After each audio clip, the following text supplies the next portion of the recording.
रामायणात राम लक्ष्मण कंदमुळं खातात असं शूर्पणखा रावणाला सांगते असं भोसले यांनी म्हटलंय। नालायक जितेंद्र आव्हाड रामांना मांसाहारी म्हणतात असं तुषार भोसले यांनी म्हटलंय। प्रभू श्री रामांबाबतच्या वक्तव्यावरून भोसलेंनी आव्हाडांवर टीका केली। अरे राम आपला आहे, बहुजनांचा आहे राम। शिकार करून खाणारा राम तो आमचा आहे, आमच्या बहुजनांचा। तुम्ही जिथे आम्हाला सगळे शाकाहारी बनवायला जातात की आम्ही रामाचा आदर्श पाळतो आणि आम्ही मटण खातो।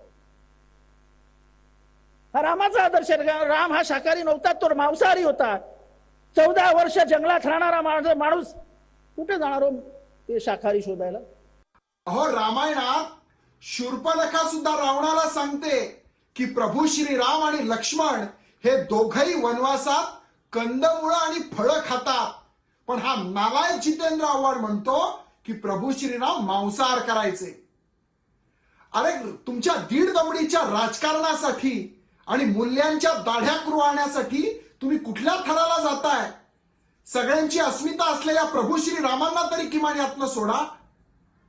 शरद पवार, तुमच्या या चेल्या चपाट्यांना सुधारायला सांगा, नाहीतर तुमच्या शेवटच्या काळात तुम्हाला वाईट दिवस याच्यापेक्षा जास्त भोगा